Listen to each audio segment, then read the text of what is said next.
परम सत्कार योग गुरु प्यारी सात संगत को मेरा प्यार भरा राधा स्वामी जी। गुरुमुखो, माँ के पेट में बच्चा कैसे उल्टा लटका होता है और बच्चा हरदम हर पल यही पुकार करता है मालिक से कि मेरे मालिक मुझे इस नरक से निकाल दे और मैं तेरी बंदगी करके तेरे साथ मिलना चाहता हूँ। और जब संसार में आता है तो उसका मोह सारा संसार में फैल जाता है। और देखो 84 लाख योनियां काटकर मानस देह मिली है, लेकिन फिर भी आकर इन विषय विकारों में रुझ जाता है। तो आज का ये सत्संग बड़ा खास है। माँ के पेट से लेकर संसार में आने तक का सफ़र और संसार से मालिक तक मिलने का सफ़र। इंसान का असली जन्म कब होता है, इस सत्संग में भी आप सभी को आज बड़ा बारीकी से पता लगेगा। तो आओ बड़े ही प्रेम भाव से इस सत्संग को सुनेंगे। वाणी भक्त बेणी जी की है और सत्संग के वचन हैं, रे नर गर्भ कुंडल जब आछत उर्ध ध्यान लिव लागा, मृतक पिंड पद मद ना अहनिस एक अज्ञान सुनागा, ते दिन समल कष्ट महादुख अब चित अधिक पसारया, गर्भ छोड़ मृत मंडल आया तो नर हरि मनो विसारया। बड़ा प्यारा सत्संग है, आओ श्रवण करते हैं। रे नर गर्भ कुंडल जब आचत उरध ध्यान लिव लागा, मृतक पिंड पद मद ना अहनिस एक अज्ञान सुनागा, ते दिन समल कष्ट महादुख अब चित अधिक पसारया, गर्भ छोड़ मृत मंडल आया तो नर हरि मनो विसारया।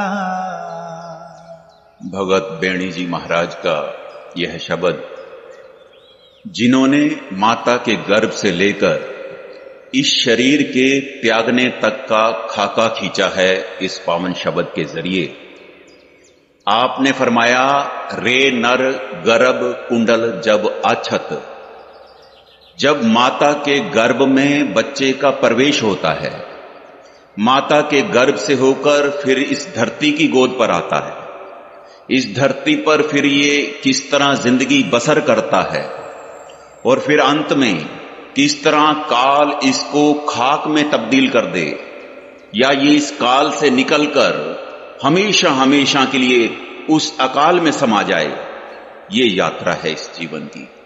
इस जीव की शुरुआत कहां से हुई और फिर अंत कहां है? जन्म क्या है, जीवन क्या है? जन्म मां बाप के संजोग से होता है और जबकि जीवन गुरु के संजोग से होता है।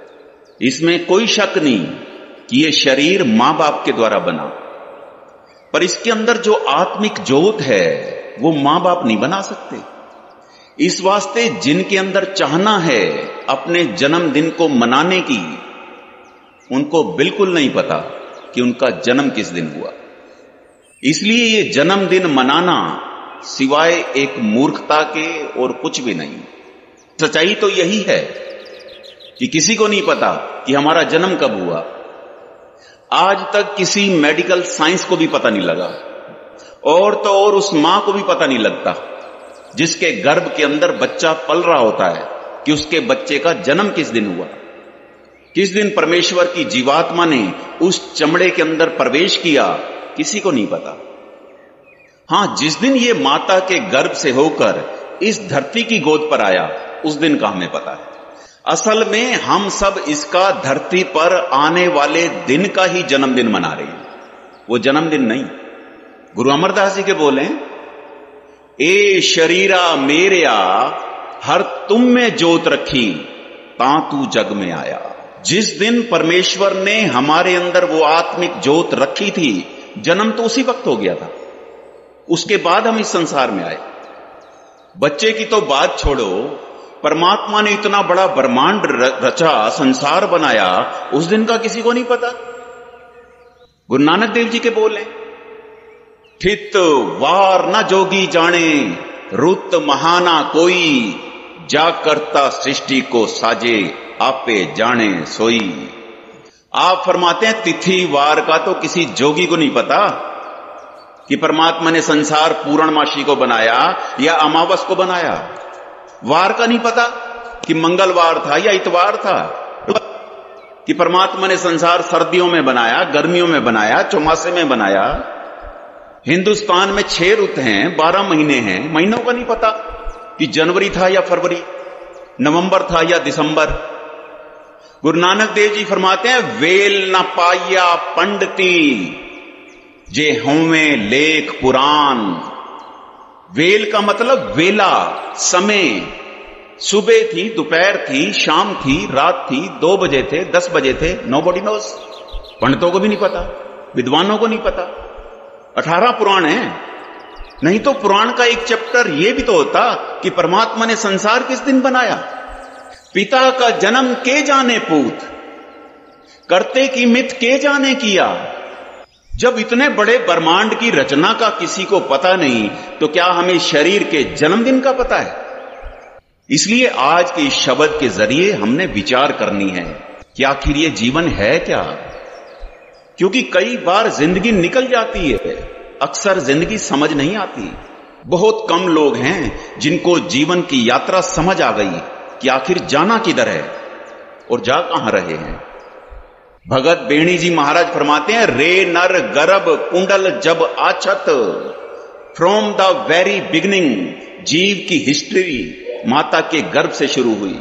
आप फरमाते हैं, ओ जीव, जब तूने माता के गर्भ में प्रवेश किया तो उर्द ध्यान लिव लागा। कहते हैं तू उल्टा लटका था, पर तेरा ध्यान बड़ा ऊंचा था, भाव उस परमात्मा से जुड़ा हुआ था। मगर कैसे? जैसे हमारे सामने कोई बंदा आकर खड़ा हो जाए, अगर हम उसका सिर देखेंगे पैर नजर नहीं आएंगे, पैर देखेंगे सिर नजर नहीं आएगा। ठीक इसी तरह जब हमारी दृष्टि संसार की तरफ होती है, निराकार नजर नहीं आता। जब निराकार की तरफ होती है, संसार नजर नहीं आता। जब हमारी दृष्टि पदार्थ की तरफ होती है, परमार्थ का कुछ पता नहीं लगता। जब परमार्थ की तरफ होती है, पदार्थ का कुछ पता नहीं लगता। तो बंदे की पहचान है कि दृष्टि कितनी ऊंची चली गई, विचार कितने ऊंचे हो गए। आसमान को देखना हो, नीचे थोड़ी ना देखना होगा, दृष्टि तो ऊंची करनी पड़ेगी। और परमात्मा तो बहुत ऊंचा है। पंचम पातशाह ने कहा, अत ऊंचा ताका दरबारा। अगर उसे विचारना है, उसे समझना है, उसे देखना है, दृष्टि तो ऊंची करनी पड़ेगी, विचार तो ऊंचे करने पड़ेंगे। फिर कहते हैं, मृतक पिंड पद मद ना। कहते हैं आज हम किन किन चीजों का अहंकार किए बैठे हैं। कहते हैं जब माता के गर्भ में उल्टे लटके थे, उस वक्त तो तुझे कहते हैं इस रंग रूप आकार का भी कोई अहंकार नहीं था। क्यों? कहते हैं अहनिस एक अज्ञान सो नागा। क्योंकि दिन रात उस परमात्मा की बंदगी में थे, उसकी याद में खड़े थे, इसलिए उस वक्त कोई अज्ञान वाला नागा होता ही नहीं था, कोई छुट्टी होती ही नहीं थी। पुराने की केवल एक दिन सत्संग पे जाएंगे, आगे पीछे जाने की क्या जरूरत है। अब तो भजन बंदगी की भी नागा है। और जबकि उस वक्त गुरु नानक देव जी ने फरमाया, उर्ध तप अंतर करे वणजार्या मित्रा खसम सेती अरदास। कहते हैं उस वक्त तू उल्टा लटका परमात्मा की बंदगी करता था और दिन रात एक ही अरदास करता था कि हे मालिक, तू मुझे जैसे तैसे बस यहां से बाहर निकाल, मैं तुझे कभी नहीं भूलूंगा, ये तेरा मेरा वायदा है। और ये रोज की अरदास थी, हर वक्त की अरदास थी। क्यों? क्योंकि वहां कोई और अरदास थी नहीं। ना तो वहां मकान की डिमांड थी, ना दुकान की, ना किसी साजो सामान की। वहां तो केवल और केवल एक ही डिमांड थी कि यहां से बाहर निकाल, यहां से बाहर निकाल। इसलिए बेणी जी महाराज कह रहे हैं, ते दिन समल कष्ट महादुख। कहते हैं उन दुख वाले कष्ट वाले दिनों को याद करके देख।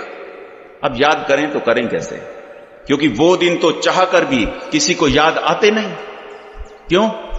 आपने कहा अब चित अधिक पसारिया, क्योंकि अब हमने अपना मन ही बड़ा फैला दिया इस संसार में।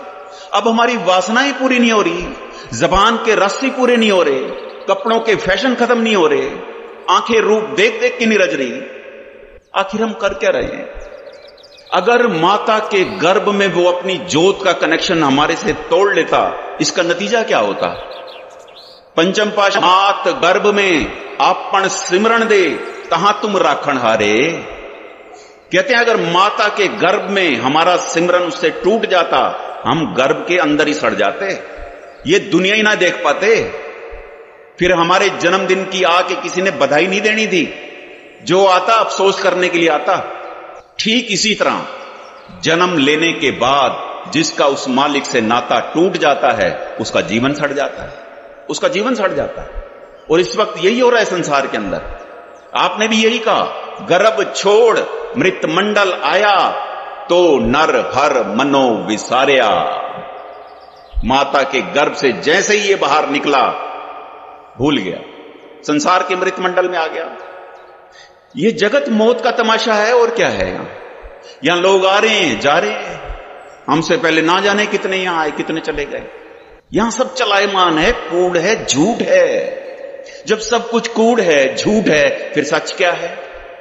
सच वो हरि है। हरि का मतलब ही यही निकलता है, जो हर समय, हर वक्त, हर एक के अंदर, हर एक के दुखों को हरने वाला वो हरि अपना है, जिसे हमने विसार दिया। क्यों?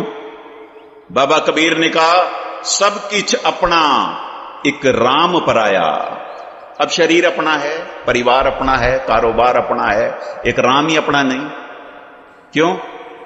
गुरु नानक देव जी ने फरमाया, सुत कंचन सो हेत बढ़ाया। क्योंकि अब सोने चांदी से प्यार हो गया, जड़ और चेतन माया से हमारा प्यार हो गया, इसलिए उसे भुला दिया। क्योंकि अब उसकी क्या जरूरत है? अब संसार याद है, विकार याद है, फिल्म स्टार याद है। और अगर आगे भी हमारी जिंदगी इसी तरह चलती रही, इसका नतीजा क्या होगा, उसके बारे आप आगे बता रहे हैं। फिर पछताएगा मुड़िया, तो कवन कुमति भ्रम लागा। चेत राम नाही जमपुर जाएगा, जन बिचरे अनुराधा। आप फरमाते हैं, इंसान का चोला मिलने के बावजूद अगर तूने उस मालिक को याद नहीं रखा, उसे भुला दिया, तो कहते हैं तू पछताएगा, जैसे कोई ज्वारी हार कर पछताता है। बाबा कबीर के बोले, चले जुआरी दोए हथ झाड़। आप फरमाते हैं, ज्वारी तो आज का हारा शायद कल जीत जाएगा, कल का हारा शायद परसों जीत जाएगा, पर तू जिंदगी की बाजी अगर एक बार हार गया, मुड़कर कभी नहीं जीतेगा। क्योंकि ये श्वास मुड़कर वापस आते नहीं। पंचम पातशाह के बोले हैं, तरवर बिछूने ना पात जुड़ते, जमग गौन अकेली। पेड़ से पत्ता टूट जाए, हवा के बस में हो जाता है, फिर उसका अपना कोई बस नहीं चलता। अब हवा उसे सड़क पर फेंकेगी, पानी में फेंकेगी, कहीं गंदगी के ढेर पर जाकर पड़ेगा या जलती आग में सड़ेगा, कुछ पता नहीं। इसी तरह हमारी जीवात्मा जैसे ही ये इस शरीर से निकल गई, इसका भी कोई बस नहीं चलेगा। जैसे जैसे कर्म किए होंगे, यमदूत उसी के मुताबिक इसे अगली योनि में छोड़ाएंगे। और उस वक्त आप फरमाते हैं, तू पछताएगा और मांगेगा, ये परमेश्वर 2-4 दिन और दे, मैं तुझे याद करूंगा। और उस वक्त ये दिन दोबारा मिलेंगे नहीं।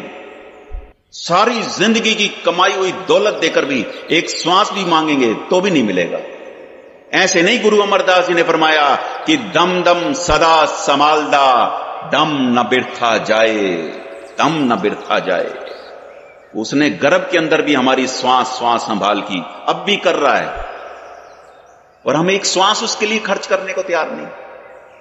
आधा फर्ज है परमेश्वर का, आधा है हमारा। वो अपना फर्ज निभा रहा है, हम अपना फर्ज नहीं निभा रहे। वो सबके साथ है, लेकिन उसके साथ कोई विरला है। क्यों? क्योंकि अब हमें भ्रम हो गया, इस संसार में आकर भ्रम हो गया कि ये संसार ही सत्य है। इसलिए तो दिन रात इसे हासिल करने के लिए हम यत्न कर रहे हैं। आप फरमाते हैं, तू कवन कुमत भ्रम लागा। भ्रम क्या है? जो हो ना पर प्रतीत हो कि है, उसे भ्रम कहते हैं। जैसे संसार में सुख दर्पण में मुख होता नहीं, दिखता तो है। ठीक इसी तरह जितना बड़ा भ्रम होता है उतना बड़ा धोखा होता है, और जितना बड़ा धोखा होता है उतना बड़ा पछतावा होता है। आप फरमाते हैं, अगर तू इस बार बार के हो रहे जन्म मरण के पछतावे से बाहर निकलना चाहता है तो चेत राम। चेत राम कहते हैं परमात्मा का चेता कर, याद कर, उसका सिमरन कर। परमात्मा सब जगह है, केवल दो जगह नहीं। एक जीव की समझ में नहीं, दूसरा जीव के चित्त में नहीं। कई बार गाड़ी की चाबी जेब में होती है लेकिन याद में नहीं, इसलिए सब जगह ढूंढते फिरते हैं। इसी तरह परमात्मा भी सब जगह है लेकिन हमारी याद में नहीं है। और अगर अब भी हम उसे अपनी याद में नहीं बिठाते तो इसका नतीजा क्या होगा? आप फरमाते हैं, ना ही जमपुर जाएगा। याद रखें, यमों की मार सहनी पड़ेगी। 84 लाख योनियों में भरमेंगे और फिर से दुख भोगेंगे। क्यों? आपने कहा जन बिचरे अनराधा। यहां जन का मतलब है जानो, क्योंकि हम बड़े गलत रास्ते पर चल रहे हैं, गुरु की बात मानने को तैयार नहीं। अनुराधा का मतलब यही निकलता है, उल्टे रास्ते। बंदा मित्र के कहे लगकर शराब तो पी लेता है, यार दोस्तों के कहने पर लगकर पार्टियां कर लेता है, दुनिया जहान की सैर पर निकल जाता है, गुरु के कहने पर सिमरन नहीं करता। फिर जीवन के अंदर गिरावट आनी तो लाजमी है जब सिमरन ही नहीं करता। क्योंकि जिस धरती पर अगर कुछ नहीं बोया जाता वहां भी अपने आप झाड़ियां और कांटे तो उगी आते हैं। ठीक इसी तरह जिस हृदय में मालिक के नाम का सिमरन नहीं, वहां अवगुण तो पैदा होंगे ही। और इस बात का और खुलासा आप आगे कर रहे हैं। बाल विनोद चिंद रस लागा, खिन खिन मोहे व्यापै, रस मिस मेध अमृत बिख चाखी, तो पंच प्रगट संताप, जप तप संयम छोड़ सुकृत मत, राम नाम ना आराध्या, पूछ लिया काम काल मत लागी, तो आन सकत गल बांधिया। बाल विनोद चिंद रस लागा, खिन खिन मोह व्यापे। पहली स्टेज पर बच्चे का मोह ही बढ़ता है, जो उसको ज्यादा उठाता है उसी के साथ उसका मोह पड़ जाता है। पहचानता है कि मां है, बाप है, भाई है, बहन है। फिर धीरे धीरे काम क्रोध लोभ और अहंकार भी बढ़ते हैं, जिसके बारे आपने कहा रस मिस मेद अमृत बिख चाखी, तो पंच प्रकट संतापे। अब जैसे जैसे ये बड़ा होने लगता है वैसे वैसे ये विषय विकारों के रस भी इकट्ठे करने लगता है। क्यों? क्योंकि पांचों विकार अब इसके अंदर जागते हैं, और जैसे जैसे ये इन विकारों से जुड़ेगा वैसे वैसे ये परमात्मा से दूर होता जाएगा। गुरु अमरदास जी के बोले, लिव छुटकी लगी तृष्णा, माया अमर वर्ताया। ए माया जित हर विसरे, मोह उपजे भाव दूजा लाया। क्योंकि जैसे ही ये उस मालिक से इसकी लिव टूटी, ये इस मायावी संसार के दायरे में आ गया। इसलिए तो दूसरे दूसरे चक्रों में उलझ गया, क्योंकि अब इसे भला बुरा समझ नहीं आता। जिसे भला समझता है वो है बुरा, जिसे ये अमृत समझता है वो है जहर। पंचम पातशाह के बोले, अमृत कोरा बिख्या मीठी, साकत की बिद नैनो डिठी। क्योंकि जैसे जैसे जवानी नजदीक आती है, विषय विकारों की वृत्ति भी बढ़ती चली जाती है। वो इसलिए क्योंकि आपने कहा जब तब संयम छोड़ सुकृत मत। मत तो मैली होनी थी, जब इसने जब छोड़ दिया, तब छोड़ दिया, संयम छोड़ दिया। याद रखें, हवा अगर संयम में है हमें जीवन दे रही है, अगर तूफान बन जाए तो फिर घर उजाड़ कर रख देगी। आग संयम में है, हमारे 36 प्रकार के भोजन पका रही है, अगर सिलेंडर फट जाए तो फिर तबाह करके रख देगी। ठीक इसी तरह इसके अंदर भी ये विकार अब फटने लगते हैं, क्योंकि बचपन चला गया, जवानी आ गई। काम चाहिए संयम में, संसार की उत्पत्ति होगी। पेट्रोल चाहिए गाड़ी चलाने के लिए, इसी तरह काम भी चाहिए जिंदगी चलाने के लिए, पर काम को कोई संयम ही नहीं, ब्रेक ही नहीं, दुराचारी है। गाड़ी में पेट्रोल तो है, लेकिन रेडिएटर के अंदर पानी कूलेंट ही नहीं, गाड़ी तो भ्रष्ट होगी, ज्यादा से ज्यादा 2-4 किलोमीटर चल जाएगी। इसी तरह जवानी भ्रष्ट हो जाएगी, और हो रही है, क्योंकि इंद्रियों पर कोई संयम नहीं रहा। आंखों को जो नहीं देखना चाहिए देख रही है, रोजाना देख रही है। कानों को जो नहीं सुनना चाहिए बार बार सुन रहे हैं। जबान को जो नहीं बोलना चाहिए बोल भी रही है और खा भी रही है। हाथों को जो काम नहीं करना चाहिए कर रहे हैं। पैरों को जहां चलकर नहीं जाना चाहिए रोजाना शाम को वहीं जा रहे हैं। फिर बुद्धि को जो फैसला करना चाहिए नहीं कर रही। क्यों? गुरु नानक देव जी ने संसार के हालात को देखते हुए फरमाया, कहते हैं सरम धर्म दोए छप खलोए, कूड़ फिरे प्रधान वे लालो। कहते हैं इस युग के अंदर ऐसे लगता है शर्म और धर्म हमेशा के लिए कहीं छुप गए हैं, जाकर कहीं नजर नहीं आते। अब हर जगह कूड़ ही कूड़ का पसारा है। इस बात को कहने का भाव सिर्फ इतना है, जिस तन पर शर्म का लिबास नहीं वो मन ज्यादा समय तक धर्मी नहीं रह सकता। जिन आंखों में शर्म नहीं उस हृदय में कभी भी धर्म टिक नहीं सकता, क्योंकि धर्म का बूटा जप से शुरू होता है, और जप एक बीज है जो सिमरन से उगता है, सेवा से पलता है, परोपकार से फलता है, अहंकार से सूखता है, क्रोध से सूखता है, अहंकार से सड़ जाता है। इसलिए तो प्रार्थना भरे लहजे में पंचम पातशाह ने कहा कि हार पड़े हो स्वामी के द्वारे, दीजिए बुद्ध विवेका। कहते हैं हे सतगुरु कृपा कर, हमारी झोली में तू विवेक बुद्धि डाल, क्योंकि जिसे विवेक बुद्धि आ गई वो फिर गलत काम नहीं करेगा। मन का तो काम है शरारत करना, करेगा, पर लगाम है बुद्धि, रोक लेगी। और जिसे भी गुरु की मत आ गई, और ये मत अगर इसकी निरंतर चलती रही, इसका नतीजा क्या होगा? तीसरी पातशाही ने फरमाया, सतगुरु की मत जिसनु आवे सो सतगुरु महे समाना। कहते हैं वो तो अपने गुरु के अंदर ही समा जाएगा। दुनिया का हर एक इंसान कहीं ना कहीं जाता है, कोई मंदिर मस्जिद गुरुद्वारों में जाते हैं, कोई गिरजाघरों में जाते हैं, कोई कहीं और जाते हैं, वहां जाकर हम दान पुण्य भी करते हैं, कहीं रुमाले चढ़ाते हैं, कहीं चादरें चढ़ाते हैं, कहीं कुछ और भी चढ़ाते हैं, लेकिन वापस आते वक्त उन चीजों को हम उठाकर नहीं लाते। लेकिन अफसोस, बंदा थोड़ी देर सत्संग में आता है, अपनी मत को अपने गुरु के आगे रखता है, वापस जाते वक्त अपनी मत को फिर से उठाकर ले जाता है। फिर जीवन बदले तो बदले कैसे? क्योंकि आपने कहा राम नाम ना आराध्या।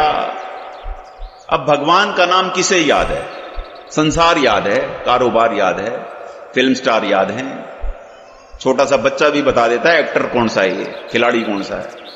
सत्संग में शब्द कौन से महात्मा का है नहीं पता। क्यों? आपने कहा उछलिया काम काल मत लागी, तो आन सकत गल बांधिया। क्योंकि काम ने आकर आंखों पर ऐसा पर्दा डाल दिया। हर एक के अंदर 3 वासना प्रधान होती है। पहली काम वासना, दूसरी लोभ वासना, तीसरी अहंकार वासना। और जो अहंकार की पूर्ति कर दे उससे मोह हो जाता है, जो रुकावट खड़ी कर दे उससे क्रोध हो जाता है।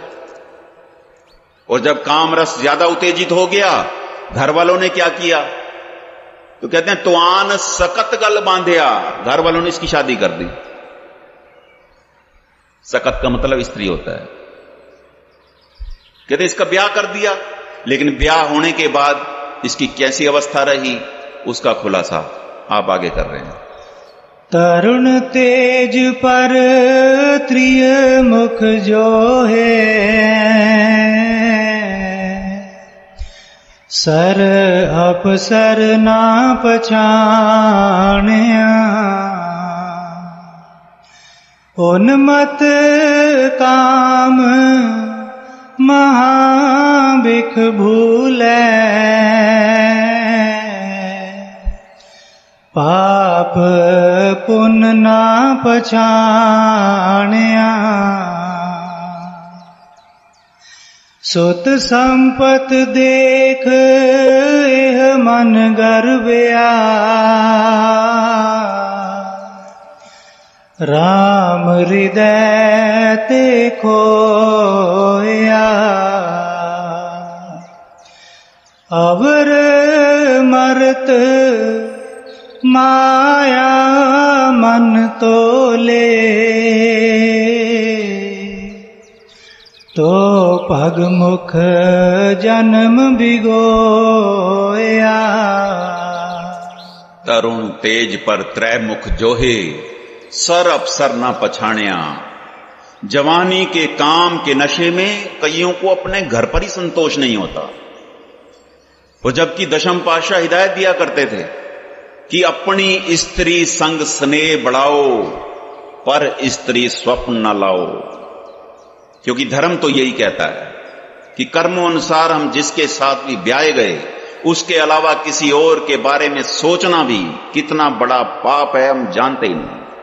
वो इसलिए क्योंकि आपने कहा उन्मत्त काम महाबिख भूले, पाप पुण्य न पछाणिया। क्योंकि काम का ऐसा नशा चढ़ गया, अब इसे पाप पुण्य आचार विचार की कोई खबर ही नहीं रही। क्योंकि ब्याह हुआ, बच्चे भी हो गए और थोड़े बहुत पैसे भी कमा लिए, फिर नतीजा क्या हुआ? आपने कहा सुत संपत देख ए मन गर्भया, राम हृदय ते खोया। सुत मैंने बच्चे, संपत मैंने धन। माया के दो ही रूप हैं, जड़ माया चेतन माया। जब बंदे के 4 दिन अच्छे आते हैं उस वक्त इस बात का अंदाजा नहीं होता कि फिर कभी जीवन में गिरावट भी आएगी। जब पतंग आसमान की बुलंदियों पर होती है, कहां खबर होती है कि अगर कट तो बहुत ज्यादा डोर का नुकसान तो उसी वक्त ही होता है। इसी तरह जो लोग कामयाब हैं वो मगरूर हैं अपनी अकल पर, वो अपने अहंकार में होते हैं। उनको लगता है कि अब गुरु की क्या जरूरत है, सत्संग जाने की क्या जरूरत है, बच्चे जवान हो गए, घर में 4 पैसे आ गए, सुख सुविधाओं के साधन बन गए। ये नहीं पता कि सुख पहले भोग बनता है, भोग के बाद रोग बनता है। अगर परमात्मा ही भुला दिया, ये सुख भोग को जन्म देगा और ये पक्का भोगी बनेगा। क्योंकि जब परमात्मा को ही हृदय से निकाल दिया तो ऐसे बंदे की अवस्था क्या हो जाती है? पंचम पातशाह ने कहा संपत डोल झोल संग झूलत, माया मगन भरमत गुगना। जब बंदा माया की पींग पर बैठकर झूले लेता है, पींग का एक नियम है, आजकल तीज का त्योहार आसपास ही है शायद, गांवों के अंदर झूले लगाए जाते हैं पेड़ों पर। कभी झूले को गौर से देखना, जब बंदा बैठकर झूले लेता है तो जितनी फोर्स वो आगे की तरफ लगाता है, पीछे लाने के लिए फोर्स नहीं लगानी होती, पीछे पींग अपने आप ही आती है। इसी तरह जो लोग माया की पींग पर बैठकर झूले लेते हैं, अपने कर्म इंद्रियों, ज्ञान इंद्रियों, मन को, सूरत को, जितना जोर वो माया की तरफ लगाते हैं उतना ही वो परमात्मा से दूर हो जाते हैं। क्योंकि माया के अंधेरे ने इसे उल्लू बना दिया। आसमान पर सूरज चढ़ा है, उल्लू को नजर नहीं आया। इसी तरह हमारे अंदर भी सूरजों का सूरज परमात्मा अंदर है, नहीं दिखता। चंद्रमा का भी चंद्रमा, ब्रह्मांडों का रचनहार अंदर बैठा है, लेकिन बीच में माया ने ऐसा अंधेरा बना दिया, नहीं दिखता। नहीं दिखता। ऐसी हालत हो चुकी है। और इतना ही नहीं, आपने तो कहा अवर मर्त माया मन तोले तो भगमुख जन्म भिगोया। कईयों की निगाह हर वक्त बेगाने तन पर या पराये धन पर खड़ी रहती है। हमेशा यही सोचते हैं कि फलाना मरेगा, कितनी जायदाद मेरी हो जाएगी, क्योंकि हर वक्त अपने मन को माया के तराजू पर तोलते हैं कि मुझे क्या मिलेगा। और कई बार तो अपने ही बच्चे इंतजार करते हैं कि मां बाप कब मरेंगे, कब जायदाद हमारी होगी। इस संसार के लोभ में, विषय विकारों के रसों में अक्सर लोग अपनी जिंदगी बिताकर चले जाते हैं। और जब बुढ़ापा सामने आता है क्या हालत हो जाती है, उसके बारे आप आगे बता रहे हैं। पुंडर केस कुसुमते तौले सप्त पताल की वाणी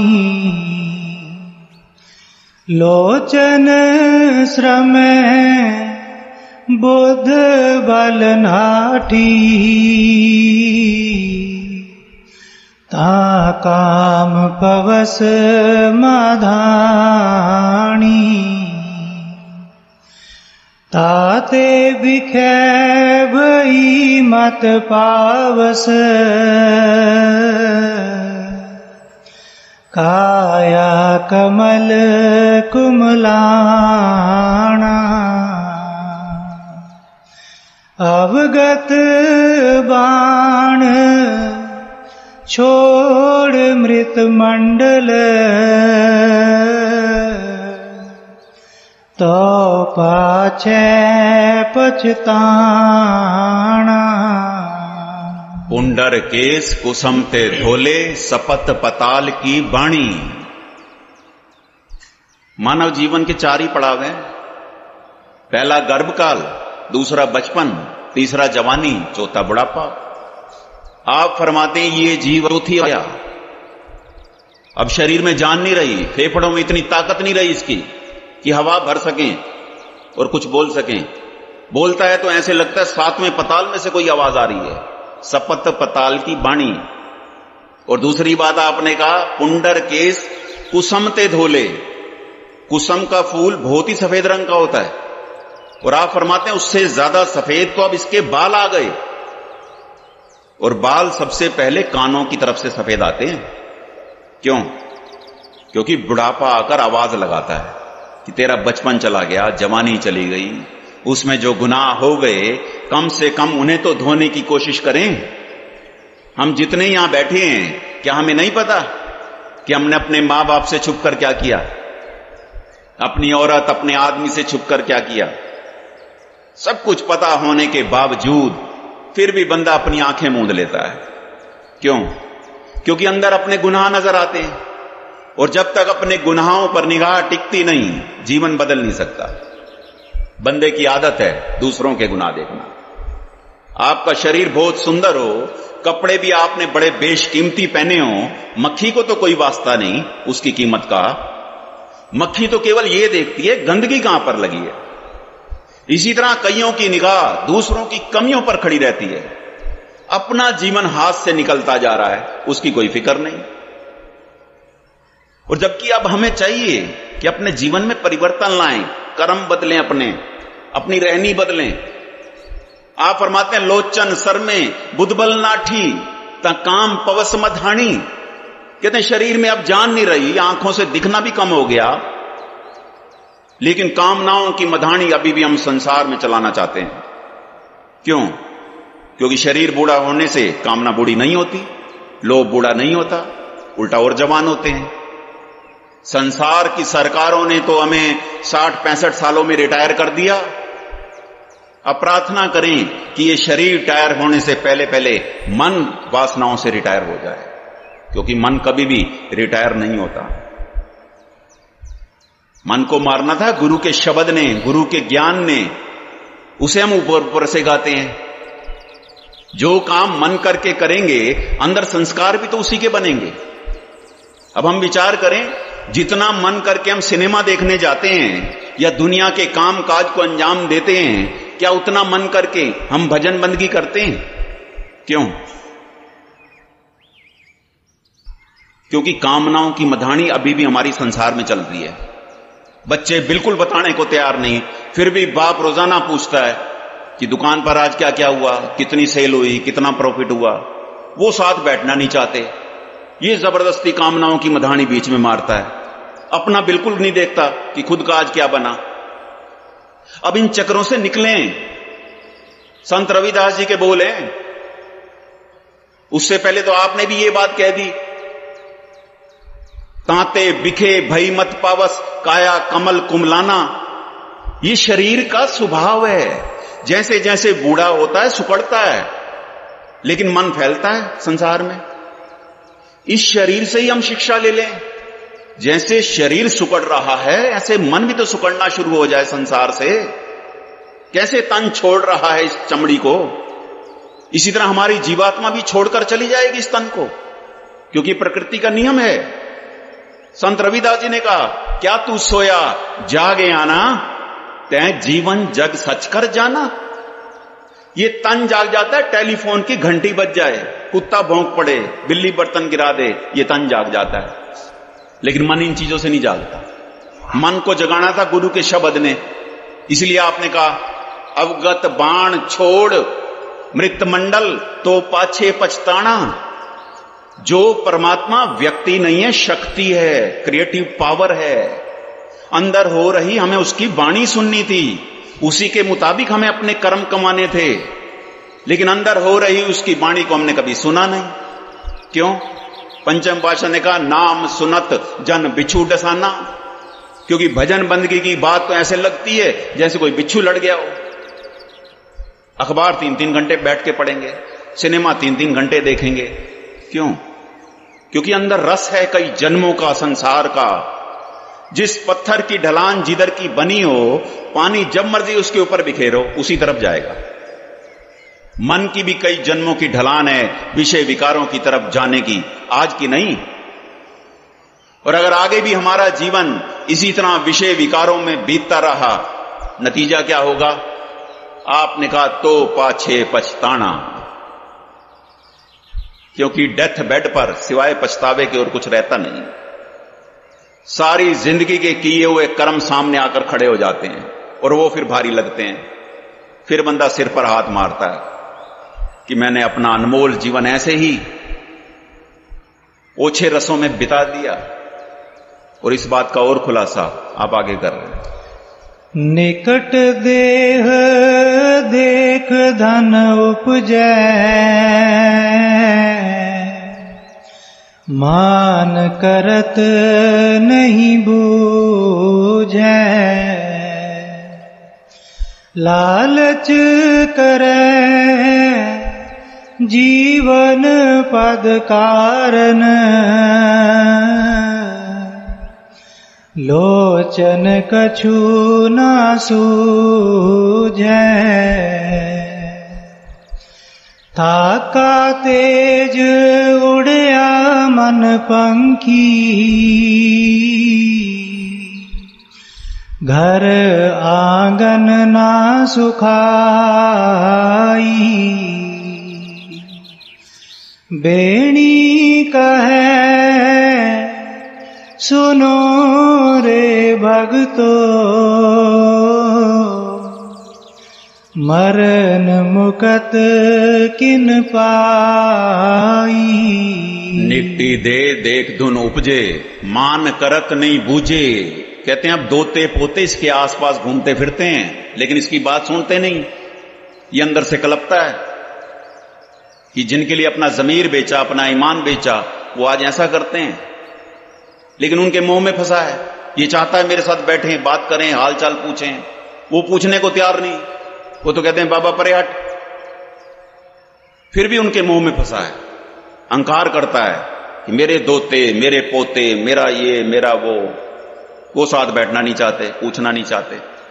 ऐसा क्यों?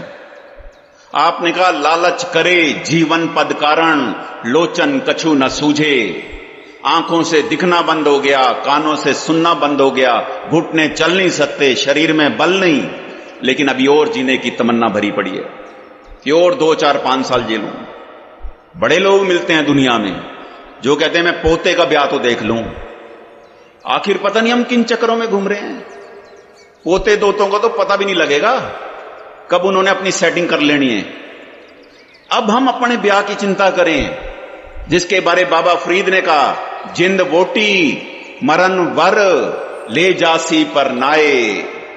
यमों का फरिश्ता एक दिन हमारी जीवात्मा को ब्याह कर ले जाएगा, लेकिन मरने को किसी का जी नहीं करता। क्यों नहीं करता? क्योंकि जिसके अंदर जितनी संसार की वासनाएं ज्यादा होंगी उसको उतना ही मरने से डर आएगा। और जिस दिन ये वासनाएं समाप्त हो जाएंगी, नतीजा क्या हो जाएगा? जैसा बाबा कबीर ने कहा, जिस मरने ते जग डरे मेरे मन आनंद। हमें 60, 70, 80 साल मिले, हमने क्या किया? 2 मकान बना लिए होंगे, 2-4 दुकानें खोल ली होंगी, 2-4 बच्चों को जन्म दे दिया होगा। ये काम तो जानवर भी कर लेते हैं। अपने परिवार की पालना तो वो भी कर लेते हैं, रहने जोगा आलना तो वो भी बना लेते हैं। गुरु नानक देव जी फरमाते हैं, जन्मे का फल क्या गणी, जाहर भगत ना भाव।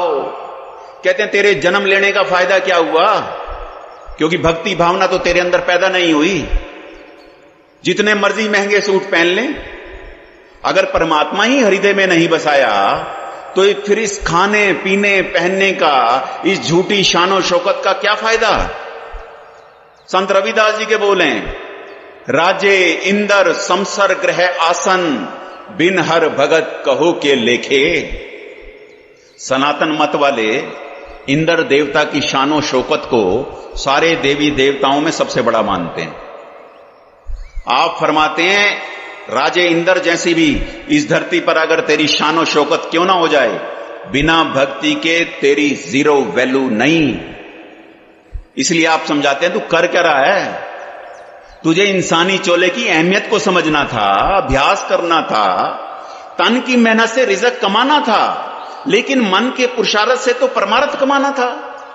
सारी जिंदगी हम रिज़्क तो कमाते रहे, लेकिन परमार्थ का हमने कभी ख्याल नहीं किया, कभी सोचा ही नहीं कि परमात्मा ने ये शरीर दिया किस वास्ते, हम इस संसार में आए क्यों, कभी सोचा ही नहीं। कितनी बार सत्संगों में जाकर हमने सुना, गोविंद मिलन की एह तेरी बरिया। कहां गई वो बारी? कहां गई? जिन्होंने कमा ली वो पूजन योग है, नहीं तो हमारे जैसों की तो ऐसे लगता है शायद हवा में उड़ गई कहीं, क्योंकि जबान से गा रहे हैं बस, अंदर तो चाहना है संसार की। इसलिए बाबा कबीर चिताते हुए कहते हैं राम न जपो कमन मत लागे, मर जाए बे क्यों क्या करे अभागे। कहते हैं किस मत पर चल रहे हो? जब मर जाओगे क्या करोगे? किसे पुकारोगे? किसे आवाजें लगाओगे? बाबा कबीर कहते हैं फिर लगाना इन तोतों पोतों को आवाजें, लगाना फिर इन जमीनों जजादों बिल्डिंगों को आवाजें, और जिस तरह की आवाज लगाएंगे अगला जन्म ये वहीं करवाएंगे। क्यों? पंचम पातशाह ने कहा, अपनी इतनी कछुना सारी, अनिक काज अनिकता वर्दा, उर्जो आन जंजारी। बस मेरे बच्चे पढ़ जाएं, इनकी नौकरियां लग जाएं, इनकी शादियां हो जाएं, फिर इनके भी बच्चे हो जाएं, क्योंकि बच्चे खुश तो मैं खुश। बाकी सारे जंजालों में फंसा हुआ जीव अपना काज नहीं संभालता, ना अपना भजन बंदगी, ना अपनी रहनी, ना अपनी करनी। फिर नतीजा क्या हुआ? आपने कहा, थाका तेज उड़िया मन पंखी, घर आंगन न सुखाई। एक दिन कहते हैं इसकी मृत्यु हो गई है। होनी है, वो तो सबकी होनी है, जो आया वो जाएगा। लेकिन अब आंगन में पड़ी हुई डेड बॉडी किसी को अच्छी नहीं लगती। जो आता है यही पूछता है कितने बजे लेकर जाना है, कोई नहीं पूछता कितने दिन और रखना है। जिस घर में 60, 70, 80 साल बिताए उस घर में एक घड़ी रखने को कोई तैयार नहीं। ये है संसार की डेफिनेशन, जिसके पीछे बंदा लग के अपनी सारी जिंदगी बर्बाद कर देता है, और बात फिर भी समझ नहीं आती कि आखिर ये जीवन है क्या। इसलिए बाबा कबीर ने कहा, कहते हैं रे बोरे तोहे घड़ी न राखे कोई, तू राम नाम जप सोई। ये काम करना था, ये हमने किया नहीं। और उसके बाद हम पता नहीं किस गलत फहमी में बैठे हैं कि शायद शरीर छूटते ही हम मुक्त हो जाएंगे इस संसार से। हम किसी भ्रम में ना रह जाएं। इसीलिए बेणी जी महाराज ने अंत में क्या कहा, बेणी कहे सुनो रे भक्तो, मरण मुकत किन पाई। मरकर कभी मुक्ति नहीं होती। मुकत जिसे करेगा गुरु करेगा और जीते जी करेगा। ये हो नहीं सकता कि अंत समय किसी के राम नाम सत कह देने से हमारी मुक्ति हो जाएगी या हमारी हड्डियों को पानी में बहा देने से कहीं मुक्ति हो जाएगी। बिल्कुल नहीं होगी, क्योंकि मुक्ति का संबंध इस तन से नहीं, इस तन का संस्कार प्रत्यक्ष अग्नि में होता है, सूक्ष्म शरीर का संस्कार ब्रह्म अग्नि में होता है, और वो जीते जी खुद को करना पड़ता है, तब मुक्त होता है। था का तेज उड़या मन पंखी, घर आंगन न सुखाई। बेणी कहे सुनो रे भगतो, मरण मुकत किन पाई।